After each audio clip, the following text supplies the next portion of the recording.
The alien stadium was so big that 1,000 voices could echo without end, and today those echoes were not of cheers or celebration, but of cruel laughter as the human delegation was led through the tall gates by two massive alien guards with skin like stone and eyes like burning gold. The crowd was filled with creatures of every shape and size, some with wings, some with many arms, some with scales that shimmered like metal under the bright lights above, and all of them leaned forward to see the strange, small beings from a world they believed to be unimportant. The laughter grew louder when the human ambassador stepped onto the wide platform in the center of the stadium. He was tall for a human, yet still shorter than most of the alien leaders, who sat on high seats that curve around the arena like the walls of a great fortress. Their voices carried across the space as they mocked Earth, and its people, saying that humans were too young, too weak, too foolish to have any place in the grand gathering of the Galactic Council. Some hissed words in their own tongues while others used the common language so the humans would understand every insult.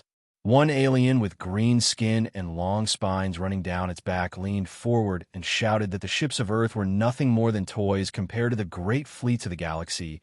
Another with a face like a mask of bone laughed and asked if the humans had come in wooden boats. The insults mixed with cruel laughter until it felt like the very air was pressing down on the humans. But the ambassador did not move, and he did not speak, his face calm, his eyes steady, as if the noise around him was no more than the wind. The council speaker, a tall alien whose silver robes glowed with small lights, raised one long hand for silence. Though his lips still curled in a smile, he began to speak in a slow, cold voice, saying that Earth was a young race, a race that had only just learned to reach its own moon, while the rest of the galaxy had crossed the stars for thousands of years. He said that humans were not warriors, they were not builders, they were not worthy of standing in the same room as the great empires that ruled the skies. Gasps and murmurs moved through the crowd, but not because of the words, for those words had been spoken many times before. Instead, it was because the human ambassador still said nothing, his head only tilted slightly, as if listening to some far-off sound. His eyes did not show anger or shame. Instead, they were calm, almost too calm, and that calmness began to unsettle a few of the closer council members. One even leaned to another and whispered a question, though the words were lost in the hum of the chamber. The ambassador's right hand moved just a little, almost hidden by the folds of his dark uniform. His fingers tapped against the smooth metal surface of a small device on his wrist. It looked like nothing more than a watch to alien eyes, but each touch sent a short burst of coded light through a narrow signal that could pass unseen by the scanners in the chamber. It was a language of flashes and pulses, a language meant only for the one who waited far above the clouds of the council world. The alien guards standing behind the humans noticed the movement, but thought nothing of it, believing it to be nervous. Fidgeting, their attention was more on the roar of the crowd, which had started again in waves. The council speaker took the chance to step closer to the humans, his shadow falling across the ambassador as he leaned down, and said in a voice low enough for only the humans to hear that they should turn around, leave the council, and never return, because the galaxy had no place for such fragile creatures. The ambassador's eyes flicked up to meet the speaker's gaze, and for the first time his lips moved, not in words, but in the smallest of smiles. Then he lowered his eyes again, as if the conversation had never happened. The alien speaker pulled back, frowning, as he turned to the others, declaring loudly that the humans had no answer to the truth spoken here, and that their silence was proof of their weakness. This brought another wave of laughter from the gathered aliens, and the noise swelled until it shook the walls of the stadium. High above the chamber, hidden by layers of atmosphere and cloud, the orbit of the council world stretched like a great silver ring, and along that ring countless satellites drifted, sending their signals and receiving the endless flow of data that kept the heart of the empire beating. But among those familiar shapes, there was one place where the space seemed to bend ever so slightly, like heat rising from stone, a place that had not been there before, and from which a faint, almost invisible ripple was spreading outward. In a control tower on the far side of the Capitol, an alien technician was staring at a screen filled with streams of green lines, each one showing the flow of energy in the skies as long, thin fingers tapped the edge of the screen. As a reading spiked suddenly far beyond its normal level, He blinked his black eyes, leaned closer, and muttered to himself, checking for errors. But the reading only grew stronger. He called for his superior, who walked over with a bored look until he too saw the numbers, and his skin shifted color in alarm. Back in the stadium, the crowd continued to shout and jeer while the human delegation stood silent. But far above them, the ripple grew more intense. The technicians sent urgent reports to the Defense Command, yet the council chamber remained unaware. The alien speaker was raising his hands again, preparing to give the final judgment against Earth when a faint tremor passed through the air. It was not enough to move the ground, but enough to make the nearest light fixtures sway slightly. Several council members glanced upward, unsure what they had felt. In the shadows at the edge of the chamber, one alien leaned to another and whispered in a voice filled with unease, asking if the humans truly did not know where they were, or if perhaps they knew something the council did not. Before the other could answer, a distant sound rolled through the sky like the deep breath of some massive creature. The sound was faint yet powerful, and it seemed to come from everywhere. At once the laughter faltered, replaced by an uncertain silence, as every head slowly turned toward the ceiling of the grand stadium. The sound that rolled through the alien sky was like nothing the council world had heard in centuries. It was deep and heavy, like the groan of ancient stone shifting under unimaginable weight, and yet it also carried a strange hum, as if thousands of voices were singing in a tone too low for the ear to fully catch. The alien crowd in the stadium grew still, their eyes moving upward, as if the sound was pulling their gaze, and even the guards behind the humans tightened their grip on their weapons. Without knowing why, the ambassador stood unmoving, but his eyes flicked toward the open archways that looked out on the distant sky, and there was a glint in his gaze that had not been there before. The council speaker lifted his chin and barked an order for the Planetary Defense Network to investigate. But no answer came, for the signals to the orbital command had been cut, a fact the technicians in their towers were only now discovering as their consoles filled with static and their long antenna arrays began to vibrate as though brushed by unseen waves.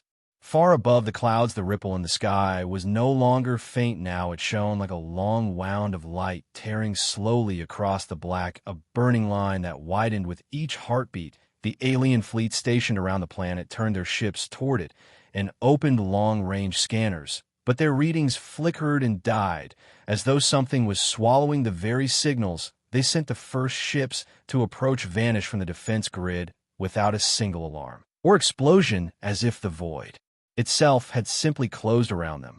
Back in the stadium, a murmur ran through the aliens gathered there, their earlier laughter gone, replaced by the uneasy rustle of countless voices wondering what was happening. One of the spine warriors on the council leaned forward and hissed at the speaker that the humans must be involved, for only their arrival could be tied to such a sudden anomaly.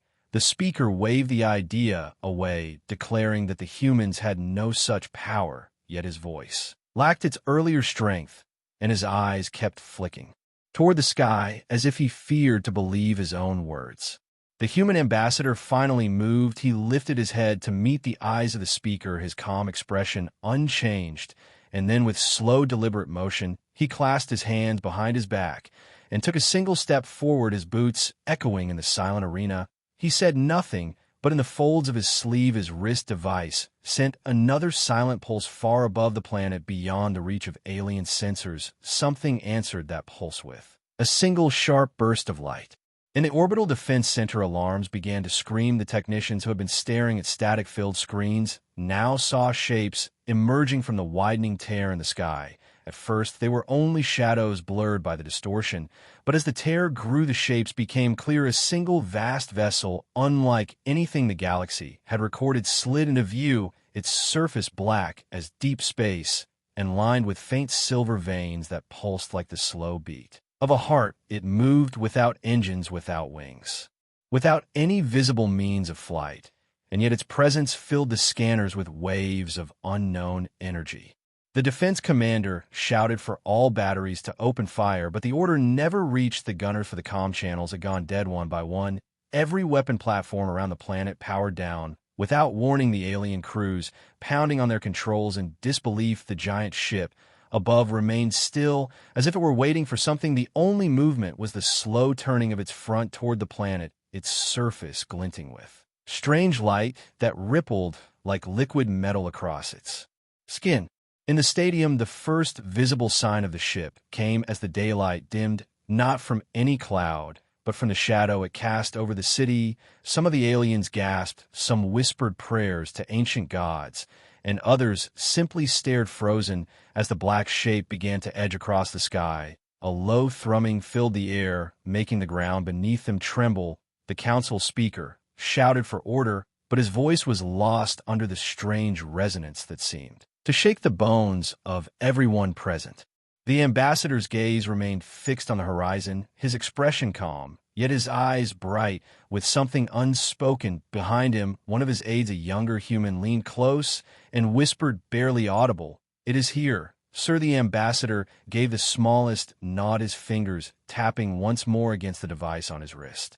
In the control towers across the planet, the alien officers tried to send distress signals to their fleets and other systems, but those signals too vanished into the silent void. The technicians began to notice that the strange vessel above was not alone. Smaller shapes were now sliding from its underside, each one shaped like a blade and glinting with the same silver veins. They moved in perfect formation, circling the main ship before breaking off toward the atmosphere.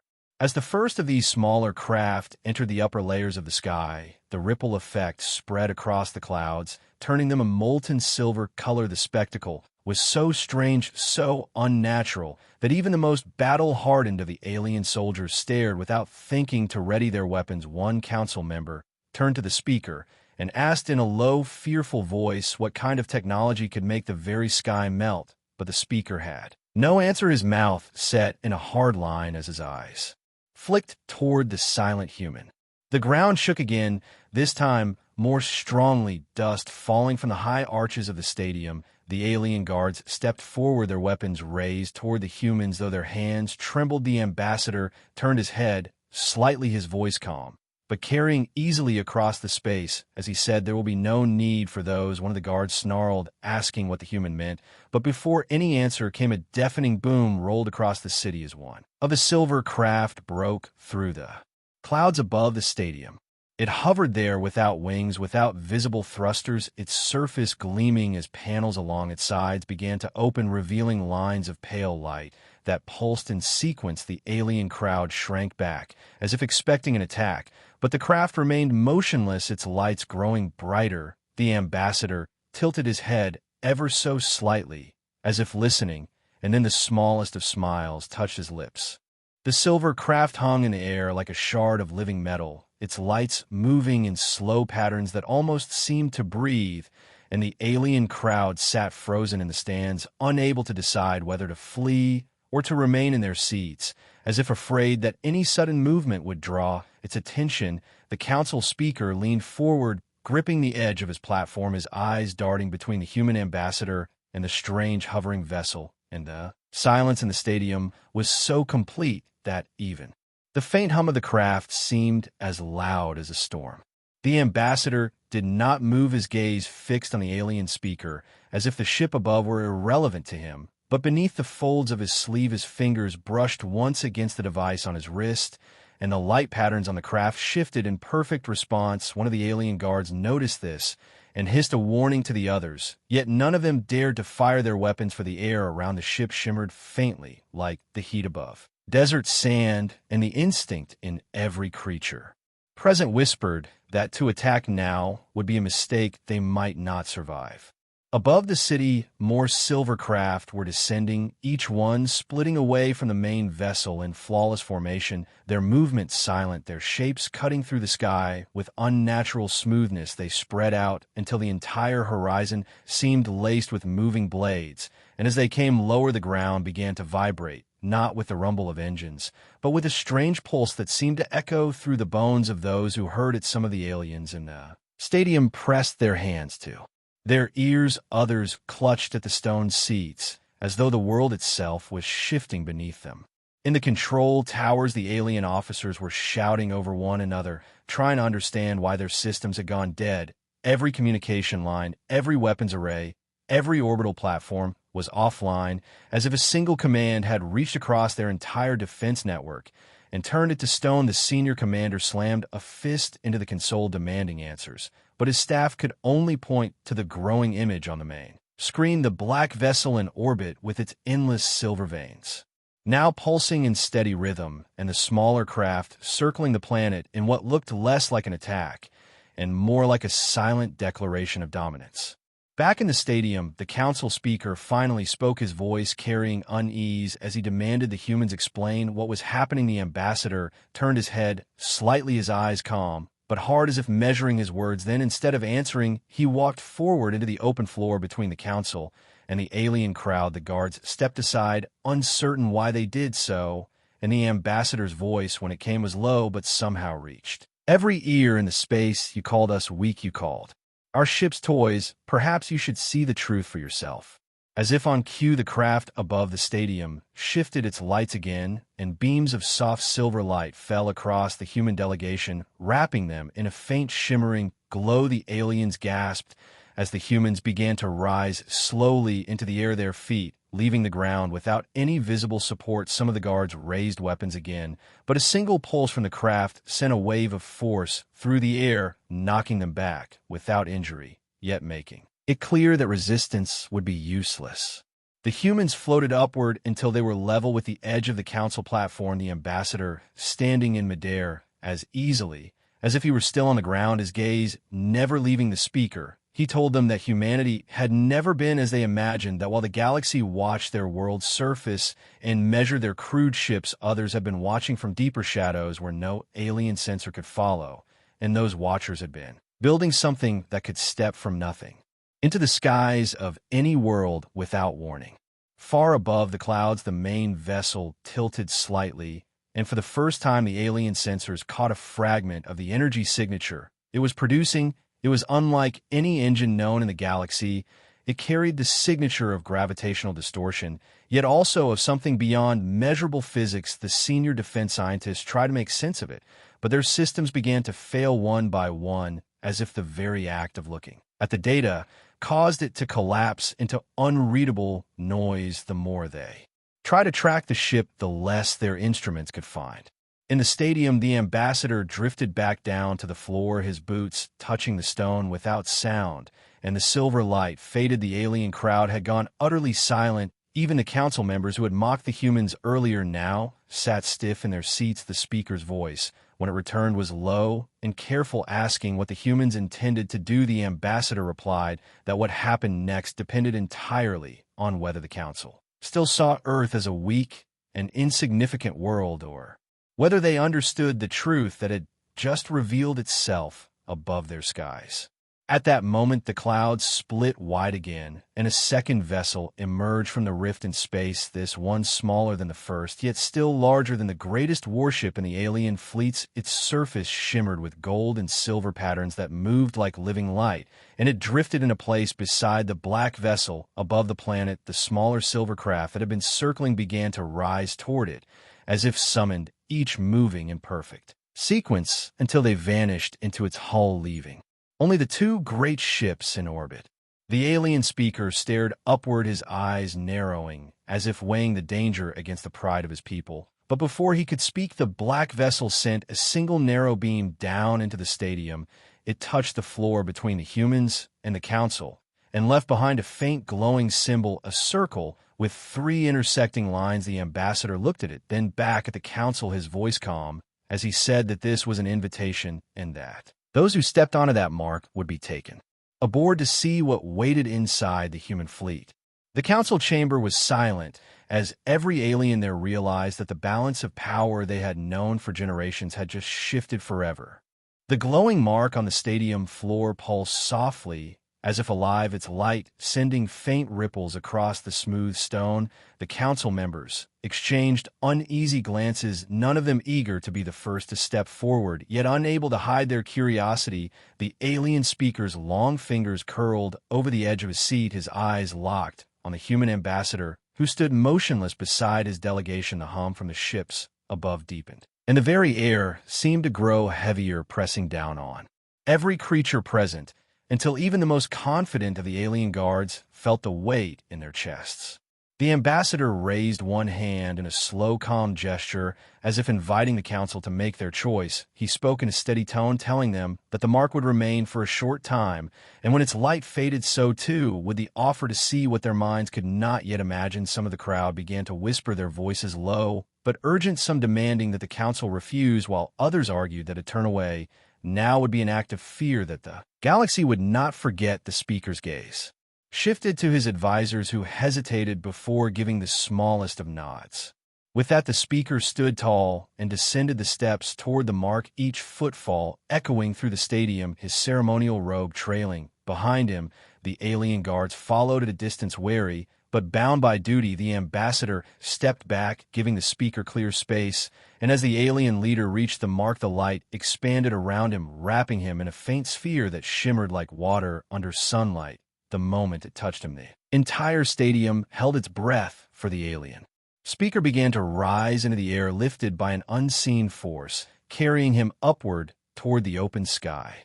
The crowd erupted in cries, some calling out in awe, others in alarm. The guards on the edge of the platform raised their weapons, but a silent signal from the speaker halted them. The ambassador watched without expression, his eyes following the glowing sphere as it rose higher and higher, until it merged with a thin beam of silver light that extended from the black ship. Above the beam drew the speaker inside the vessel's hull, where he vanished from sight, leaving the crowd staring at the empty air, where their leader had been moments before. Inside the ship, the speaker found himself standing in a vast chamber unlike anything he had ever seen. The walls were made of a smooth black material that seemed to drink in light, yet thin threads of silver energy pulsed within it like veins, carrying some strange living current. The floor beneath his feet shifted slightly, as though the ship could feel his presence. The air was warm and carried a faint scent of something metallic and unfamiliar. In the center of the chamber stood a raised platform, on which floated a sphere of light far brighter than the one that had carried him here. The human ambassador appeared beside him without warning, as if he had stepped through the air itself. The alien leader asked in a voice quieter than he intended what this place was. The ambassador answered that it was the heart of the ship, that it was not built in space, but grown over decades in a place beyond any map. The speaker's eyes narrowed as he stepped closer to the sphere, its surface swirling with shapes that seemed to shift faster the longer he looked, until his vision blurred. The ambassador told him to focus and listen, and the sphere began to hum in a tone that resonated through the alien's bones. Images burst into the speaker's mind without warning, a vision of Earth from orbit, oceans glittering beneath a golden sun, followed by flashes of strange black structures rising from deep forests, then the darkness of space splitting open as countless vessels emerged, their hulls alive with moving light, then a view of alien fleets, the council's own warships falling apart as invisible forces tore through them. Without firing a single shot, the speaker staggered back, clutching his head. The ambassador steadied him and explained that these were not threats, but demonstrations of what they could do if they chose to defend themselves.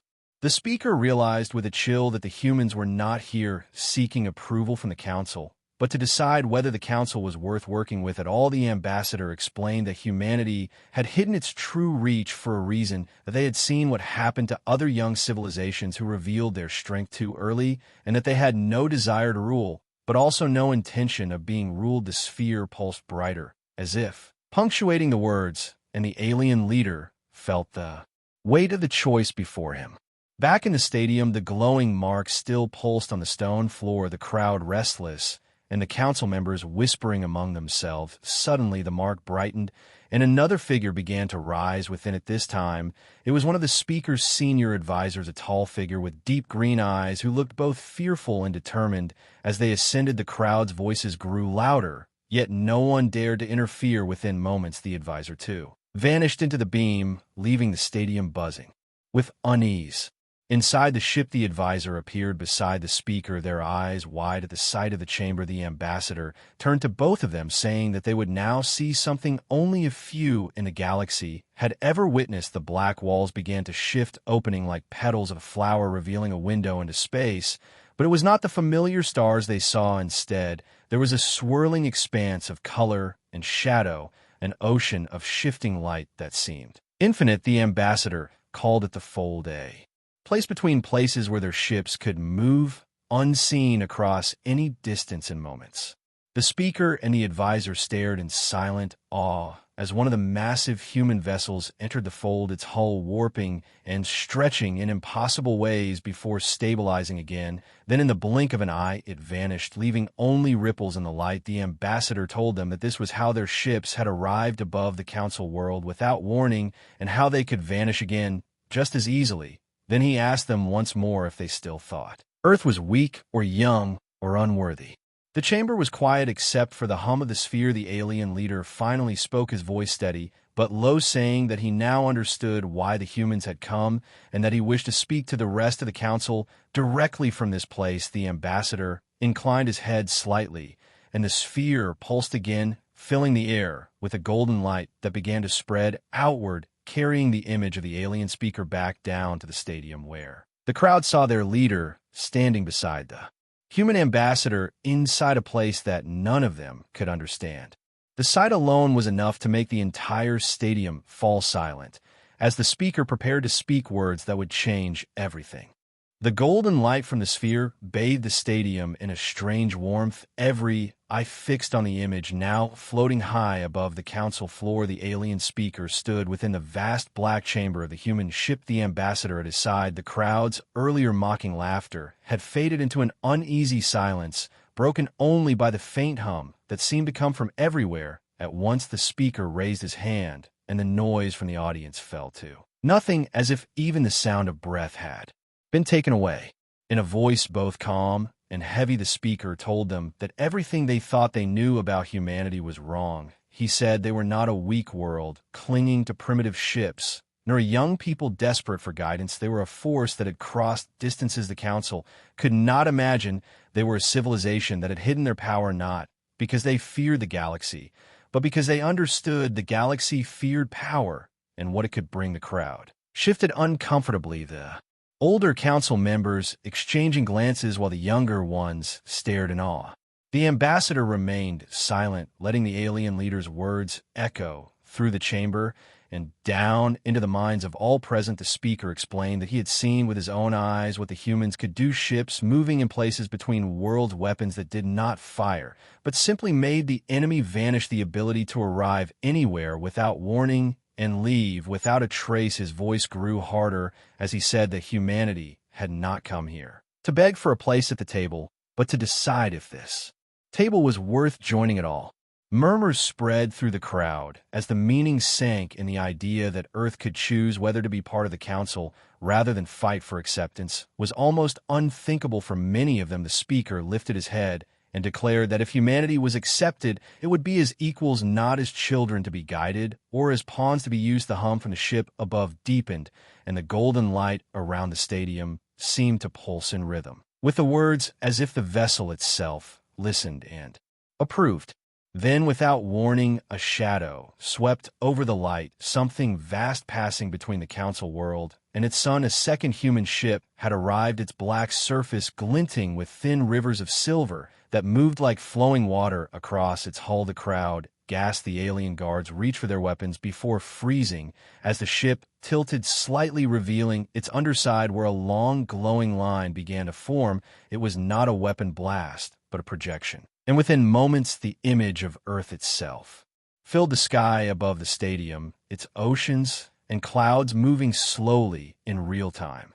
The ambassador finally spoke, his voice clear and steady, saying that this was their home, that it had been defended for centuries by ships no one had ever seen because no one had ever been allowed to see them. He said that the humans had learned long ago that survival was not only about strength but about patience and timing, and that they had chosen this moment because the galaxy now stood at a turning point, one where alliances would decide the fate of hundreds of worlds. The ambassador's eyes swept across the council members as he spoke.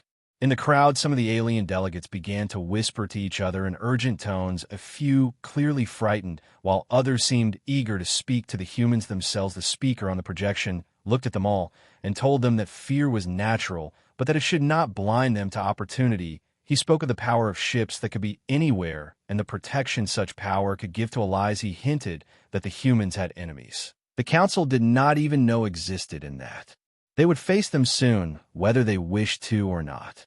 The golden light from the sphere brightened until it filled the entire stadium, and then began to project more images, this time of distant star systems, the ships moving through the fold, strange, vast shapes lurking in the darkness between worlds, and fleets of unknown design gathering in silence. The crowd watched in stunned silence as the vision shifted again, showing those same fleets scattered and broken by unseen forces. The ambassador explained that these were not illusions, but recordings from real encounters, that their enemies were powerful, but not invincible when faced with the right technology and the right will. The alien speaker turned to the ambassador and asked what it was humanity wanted in return for this alliance. The human answered without hesitation that they wanted respect, freedom, and the right to stand without being looked down upon. He said they would not offer their technology to be taken and copied, nor would they become soldiers for someone else's wars, but they would defend those who treated them as equals, and they would strike down any who try to make them less. The words carried across the stadium like the rumble of a coming storm. At that moment, the ground beneath the stadium trembled faintly, a vibration that was not from the human ships above. The ambassador's gaze shifted, as if listening to something far away. Then he told the speaker quietly that something was coming before anyone could react. The black ceiling of the ship above them shimmered and opened, revealing a view of space where a distortion like a great wound was forming, twisting the stars around it. The ambassador said only that their enemies had found them sooner than expected, and that the Council was about to see what Earth could really do. The alien leader's image on the projection looked out at the crowd, his voice steady, as he told them all to watch and remember what they were about to witness. The second human ship moved into position above the stadium, its silver lines glowing brighter until they flared like lightning. The golden sphere inside the chamber pulsed faster and faster, and then a beam of light burst from the vessel, cutting through the sky toward the distortion far above. In the space beyond the beam, something massive began to emerge, its shape still hidden in shadow, but its presence undeniable.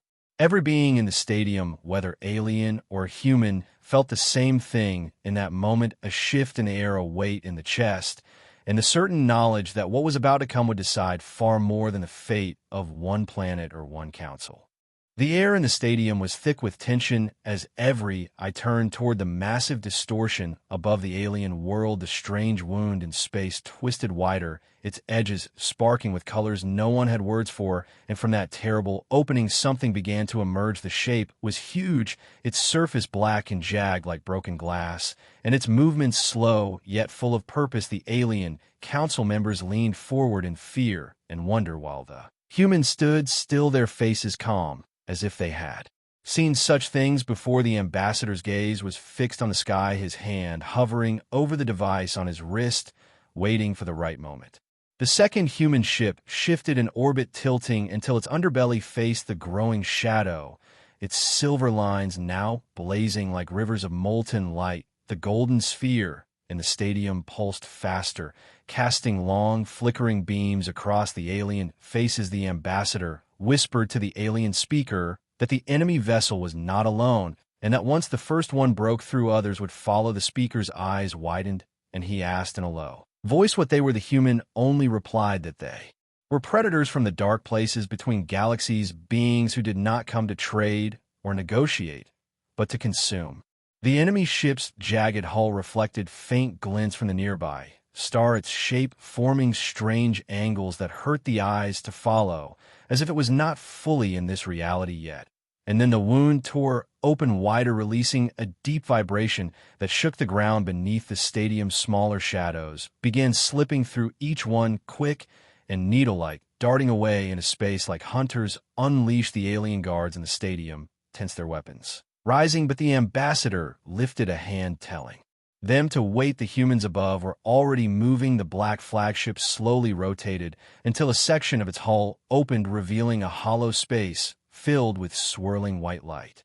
Without warning, a beam shot upward from the golden sphere in the stadium, connecting to the human flagship. The beam pulsed 3 times, and in response, the ship unleashed a swarm of smaller craft, each one a sleek black arrow streaking into the dark sky. They moved in silence, their paths twisting in ways that defied normal flight patterns. The alien crowd gasped at the sight, unable to comprehend how the tiny human craft shifted and spun as if guided by thought alone. The enemy vessel fired a burst of jagged light toward them, but the human craft bent away at impossible angles, avoiding the strike entirely.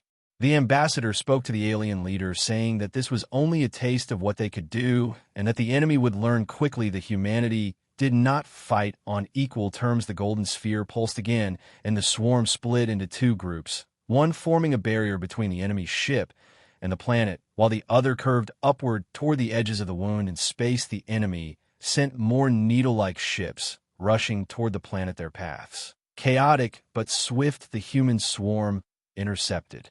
Then before they could reach the atmosphere, flashes of white tore through the black sky. Each time, one of the enemy's ships vanished into nothing, without even debris left behind.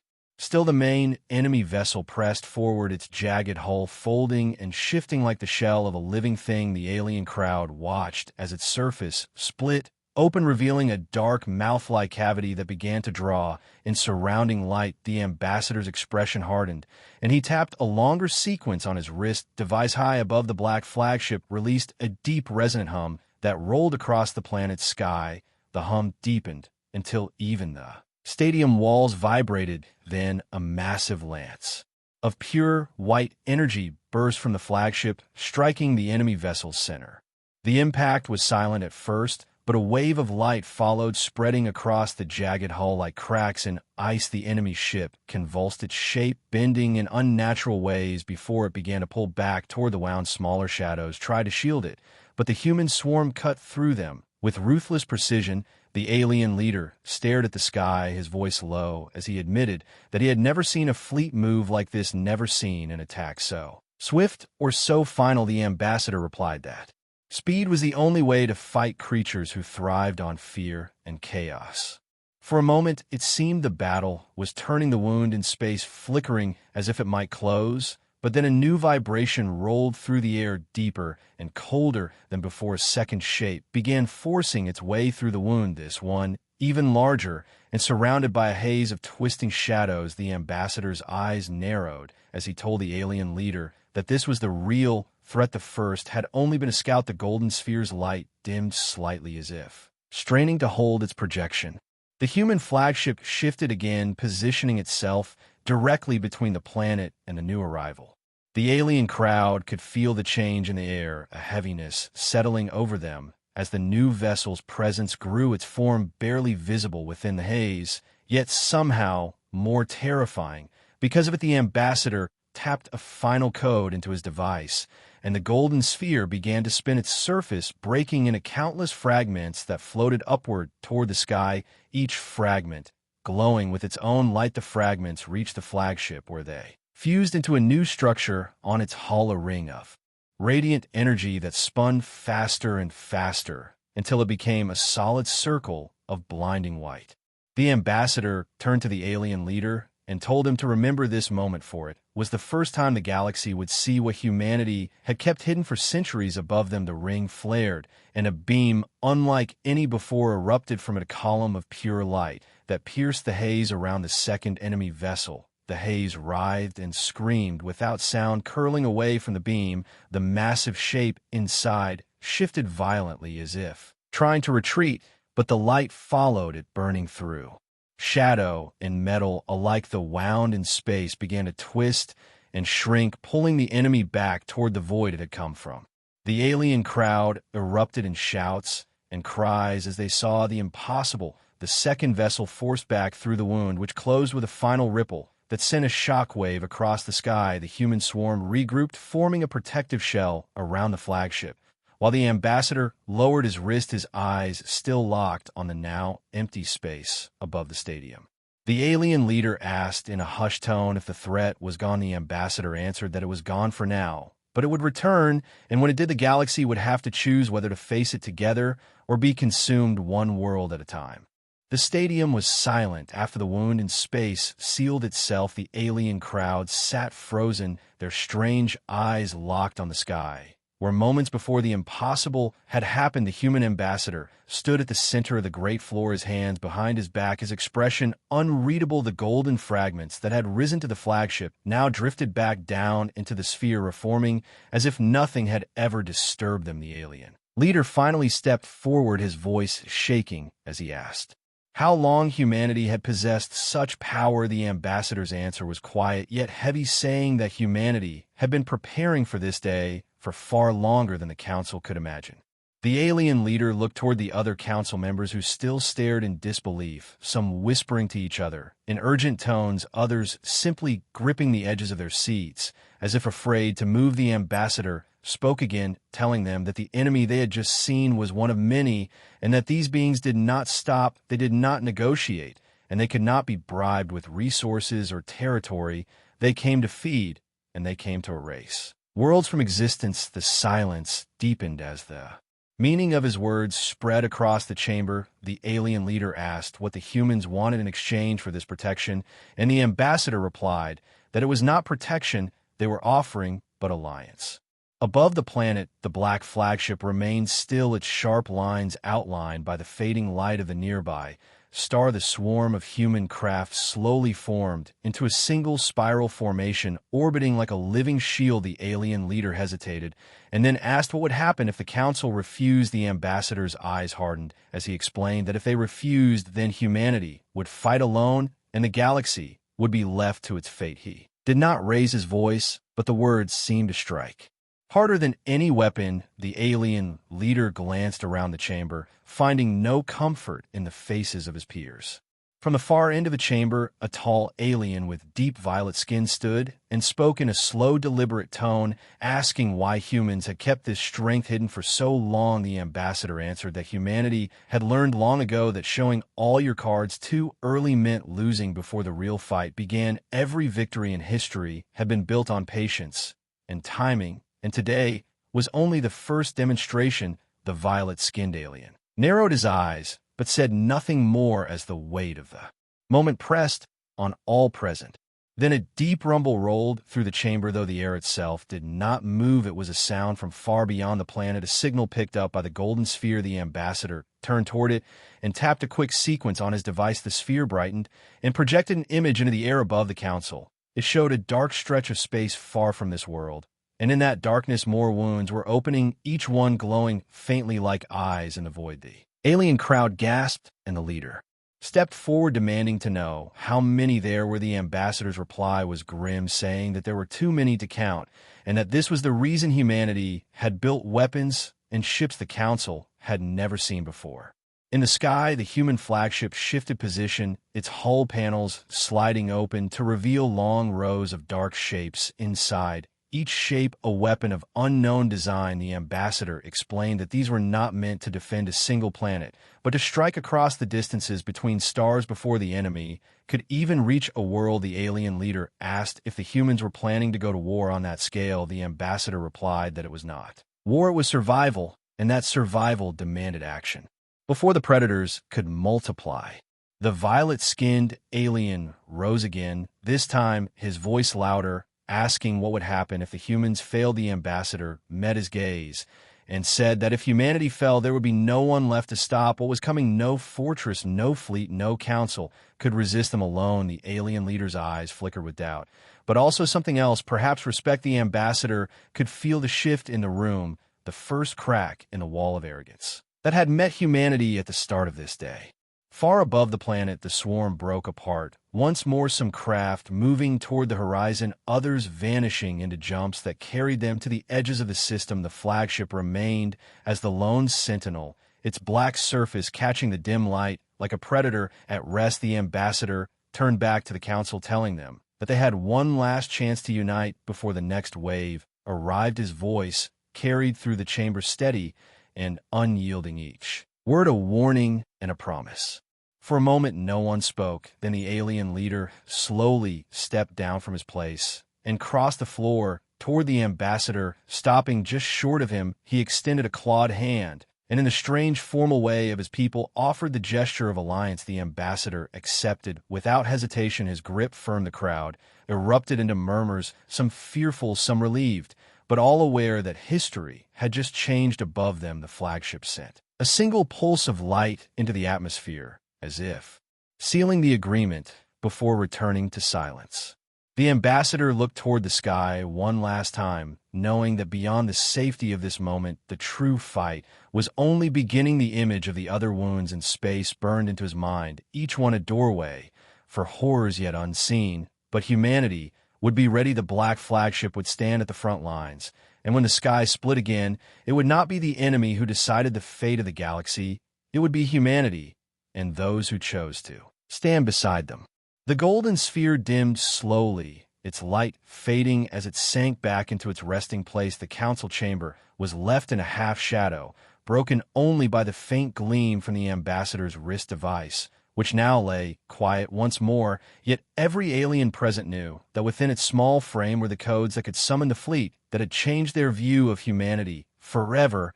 And though the chamber doors closed and the council adjourned for the day, the echoes of the battle above their world would remain in their minds, reminding them that in the vast dark between stars there were predators waiting, and that sometimes the smallest world could hide the sharpest blade.